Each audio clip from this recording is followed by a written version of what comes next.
पश्चिम बंगाल की सीएम ममता बनर्जी और केंद्र की भाजपा सरकार के बीच की तल्खियां लगातार सामने आती रहती हैं। यूं समझ लीजिए कि एक पूर्व है तो दूजा पश्चिम। अब ममता बनर्जी ने यूपीएससी के एक एग्जाम में पूछे गए सवालों को लेकर भाजपा पर निशाना साधा है। साथ ही यूपीएससी की निष्पक्षता पर भी सवाल उठाए हैं। 8 अगस्त को बंगाल में सशस्त्र पुलिस बलों यानी सीएपीएफ की भर्ती परीक्षा थी, जिसके आधार पर बीएसएफ, सीआरपीएफ, आईटीबीपी, एसएसबी और सीआईएसएफ में असिस्टेंट कमांडोज की भर्ती होनी है। पेपर में 2 ऐसे सवाल थे जिन पर अब सियासत छिड़ गई है। एक सवाल में बंगाल में चुनावी हिंसा पर 200 शब्दों की रिपोर्ट लिखनी थी। दूसरा सवाल कृषि कानूनों के खिलाफ किसानों के विरोध प्रदर्शन से जुड़ा था। चूंकि ये परीक्षा यूपीएससी आयोजित कराती है, तो सवाल भी उसी पर उठाए गए। पश्चिम बंगाल की सीएम ममता बनर्जी ने यूपीएससी की साख पर तो सवाल उठाए ही, दोनों सवालों को राजनीतिक रूप से प्रेरित बता दिया। उन्होंने भाजपा पर यूपीएससी को बर्बाद करने के आरोप भी लगाए।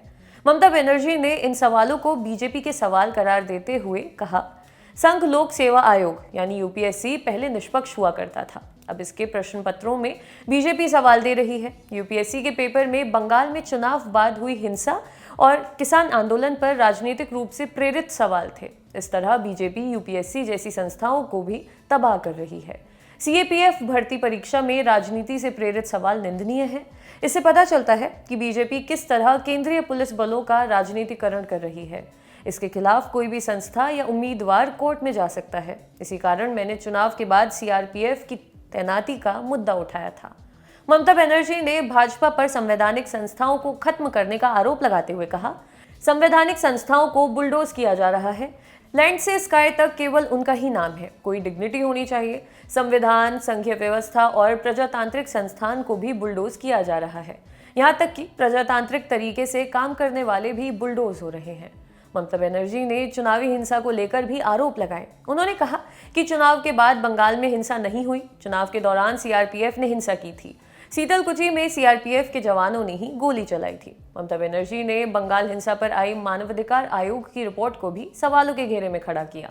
उन्होंने कहा, मानवाधिकार आयोग में बीजेपी के आदमी हैं। ये देश स्थायी है, लेकिन सत्ता आज है और कल नहीं रहेगी, मगर देश के संस्थान तो रहेंगे। जब सत्ता नहीं रहेगी तब क्या होगा। बताते चलें कि ममता बनर्जी बंगाल चुनावों के बाद हुई हिंसा को नकारती आई हैं। हालांकि पिछले महीने ही राष्ट्रीय मानवाधिकार आयोग की इस पर रिपोर्ट सामने आई थी, जिसमें ममता सरकार को ये कहते हुए कटघरे में खड़ा किया गया था कि बंगाल में कानून का शासन नहीं बल्कि शासक का कानून चलता है। लेकिन ममता बनर्जी इस रिपोर्ट को पहले भी खारिज कर चुकी हैं।